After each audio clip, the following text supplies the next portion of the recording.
السلام عليكم ورحمة الله وبركاته. أهلا بيكم حبايبنا الكرام مرة تانية.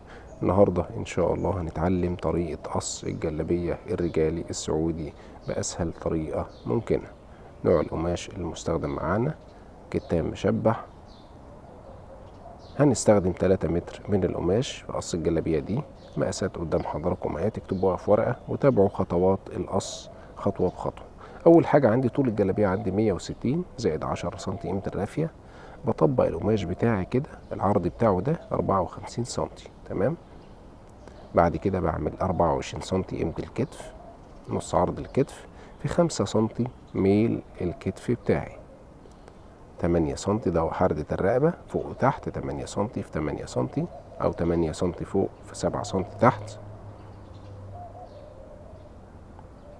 وأدور بالريجة بتاعتي كده. بطلب من حضراتكم متابعة الفيديو للنهاية علشان أنا مختصر فيه ومقدمه بأسهل طريقة للمبتدئين. ميل الكتف بتاعي، احنا شفنا أنا عملت فيه كيرف كده في ميل الكتف بتاعي بالريجة علشان كتف الإنسان مش نازل عدل مرة واحدة.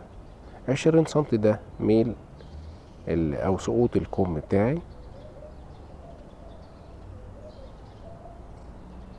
باخد نفس عرض نص عرض الكتف اللي فوق 24، بنزل بيه تحت وباخد خط مستقيم كده. اللي يطلع من الفيديو ده هو اللي خسران، لان انا بقدم لكم طريقه سهله وبسيطه. دخلنا لجوه 2 سنتي علشان انا بعمل الحركه دي علشان ما تعمليش عبعبه او زياده كده عند منطقه الصدر. باخد ربع محيط الصدر معايا 31 سنتي، وبدور بالريجه بتاعتي كده. لازم الريجه تكون بالوضعيه دي. الخط الاولاني المستقيم ملناش دعوه بيه، ده خلاص اتلغى. الخط التاني هو اللي شغال. لحد كده الدنيا تمام. بقيس الجيرو بتاعي واشوف الطول بتاع الجيرو ده كام علشان اعرف اطلع الكم عليه. باخد 31 سنتي برضو، بنزل بيها لتحت شويه كده، واخد 31 سنتي ربع محيط الصدر. نزلنا طول البشليك بتاعي انا عملته 40 سنتي، طول فتحه البشليك 40 سنتي علشان الشخص ده طويل شويه. بالريجه بتاعتي وبنزل بكيرف كده. لازم المنطقه اللي فوق دي تكون طالعه لبره شويه لتحت الجيرو مباشره، علشان بتعمل عمليه سوسته كده بحيث تبقى مريحه في اللبس. الانسان يرفع او الراجل يرفع دراعه كده عادي، مفيش مشكله خالص، مش جنب الجلابيه كله يطلع معاه. عملنا سيبنا 17 سنتي، وبعد كده 19 سنتي دي فتحه السياله او فتحه جيب الجنب. طبعا انا بقول السياله وجيب الجنب علشان مسميات مختلفه. دول عربيه عندنا الجزائر والمغرب والعراق والسعوديه واليمن. بنوضح كل حاجه ليكم، يعني احنا بنحاول نفيد الجميع. فلا يعني حاولوا ان انتوا تدعموا القناه طبعا بلايك وشير للفيديو علشان نستمر ان شاء الله في تقديم الافضل. قصينا كده الصدر بتاعنا. الجلابيه بتاعتنا دي زي ما قلت لحضراتكم جنب واحد. بنقص جميع القصات بتاعت الجلابيه، بنقدمها ليكم بطريقه مبسطه علشان تبقى جميع القصات معاكم. ندي فرد هنا وفرد هنا، السياله او جيب الجنب كده. الصدر بتاعنا خلص. نيجي نطبق نفس التطبيقه بالنسبه للظهر. لفينا القماش وطبقنا نفس التطبيقه بالنسبه للظهر.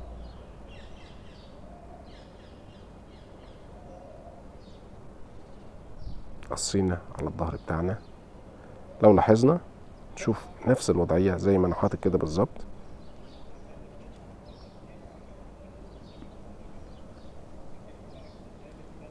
نركز مع بعض في المرحله دي عشان المرحله دي اهم مرحله في قص الجلابيه الرجالي. المرحله دي اتظبطت، كل حاجه اتظبطت. انا بنزل لتحت كده في الظهر حوالي 2 سم لتحت بميل كده، واطلع على مفيش لفوق من الناحيه المفتوحه.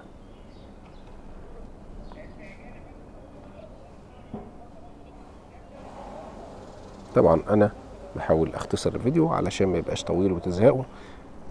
تكملوا الفيديو للنهاية بحيث يبقى الإفادة كاملة للجميع. وبعد كده بندخل في السفرة بتاعتنا. السفرة بتاعتنا دي طول السفرة بتاعتنا أنا عملتها 52 سنتي في 16 سنتي. 52 سنتي مع إن عرض الكتف عندي 48 سنتي. طبعا الكلام ده أقول لكم ليه دلوقتي.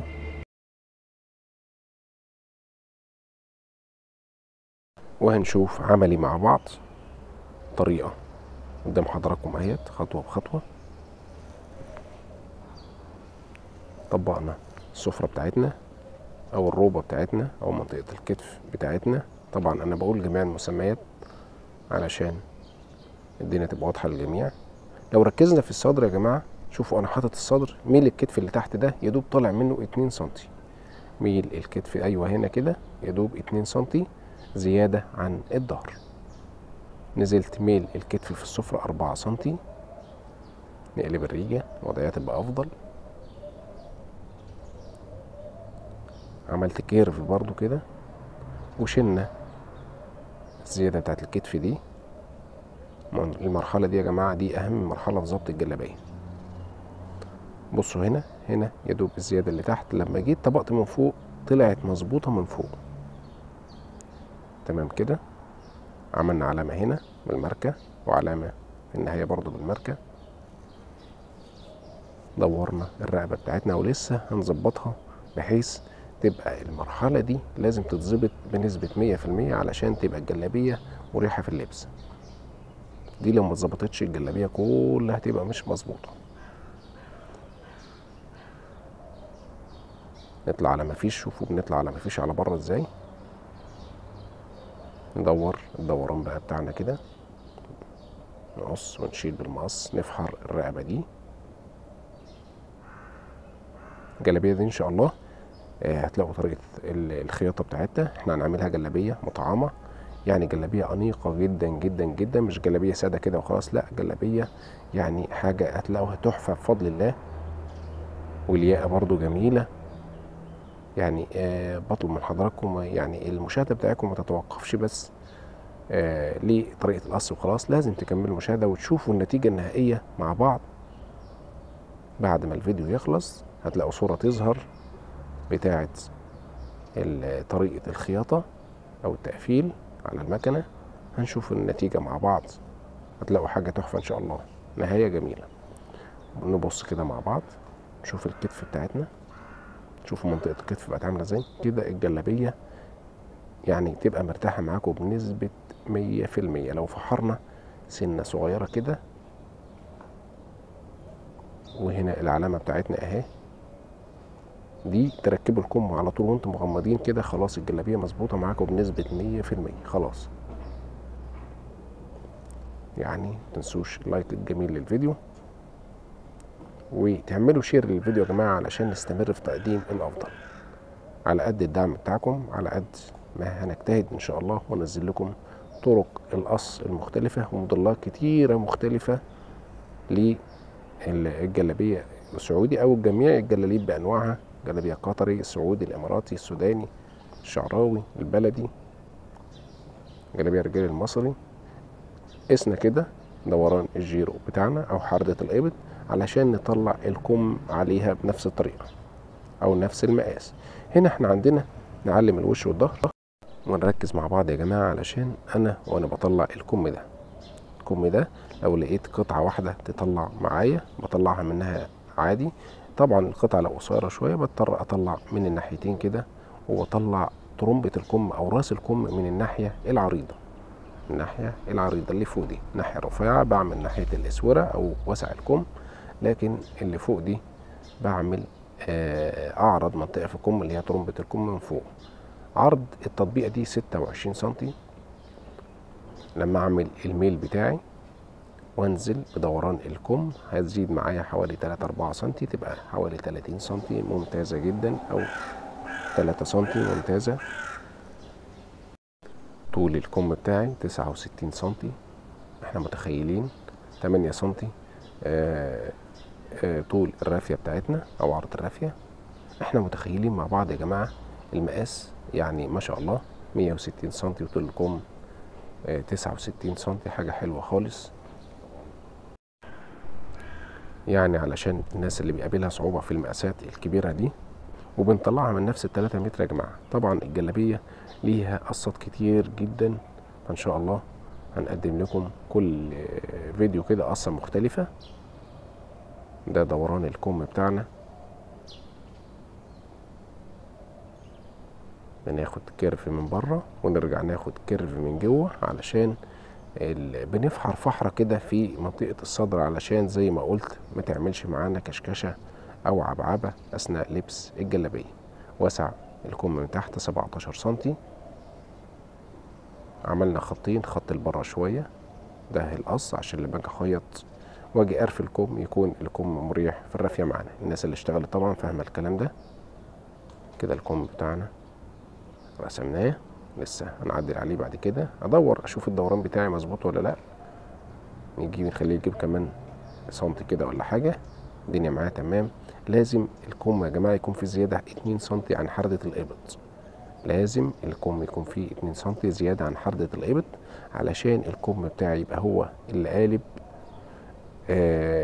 يعني يبقى الكم مريح في القلبة بتاعته. في زيادة شوية تلاقوا القلبة حلوة كده في الكم، عكس كده تبصوا تلاقي الكم بدل يعني ما كان شكله انيق، لا الكم كده يبقى شكله وحش جدا، ويحصل كشكشه في الصدر نفسه بتاع الجلابيه، والدنيا تبقى مش تمام. نفحر بقى الصدر بتاعنا بالمقص كده، ندخل لجوه حوالي 2 سنتي ونفحر المقص كده. لاحظوا ان البدايه بتاعتنا مظبوطه، والنهايه بتاعتنا برضو قبل النهايه فوق كده بحوالي 3 سنتي برضو تكون قد بعضها. اخد فرد هنا في منطقة الصدر علشان ما تتلخبطوش وانتوا بتركبوا الكم. اللي فيها فرد دي هتبقى في الصدر، واللي ما فيهاش فرد هتبقى في الظهر. نخش في المصاريف بتاعت الجلابيه علشان مهمة جدا برضو. ده البشليك بتاعنا، طول البشليك بتاعنا عامله 46 سنتي، في عرضه حوالي 14 سنتي. ده البشليك بتاع العراوي. نيجي برضو ناخد القطعة دي نعملها مثلا جيب داخلي للسيالة، جيب داخل السيالة او جيب داخل جيب الجنب، خلي بالنا من الوش والظهر. هنا دي هعملها لياقة، دي برضه هعملها لياقة. هاخد المنطقة العريضة دي استغلها، طالما الطول ده يجيب معايا خلاص. استغل كل صغيرة وكبيرة في الجلابية يا جماعة، لأن القماش بتاعنا بيبقى مسألة عملية حسابية لازم تكون دقيقة. 3 متر تزيد معاكم، يعني تلاقوا قماش يزيد معاكم كمان. السيالة بتاعتنا طبعا طول السيالة بتاعتنا بيبقى حوالي 41 سنتي او 40 سنتي، في عرض 22 سنتي. وبنقص السيالة بتاعتنا. يعني اسيبكم تتمتعوا وتستمتعوا بقص الجلابية معانا. يا رب اكون قدمت افادة كويسة ليكم. بتمنى التوفيق للجميع، وبذكركم هتظهر صورة كده في نهاية الفيديو طريقة التقفيل بتاع الجلابية دي. اضغطوا على الصورة هتحولكم لطريقة الخياطة بتاع الجلابية، ونشوف الشكل النهائي مع بعض. حاجة تحفة. بتمنى التوفيق للجميع. متنسوش طبعا اللايك، الاشتراك في القناة، تفعيل الجرس، اشعارات على الكل. والى اللقاء في فيديو جديد، والسلام عليكم ورحمة الله وبركاته.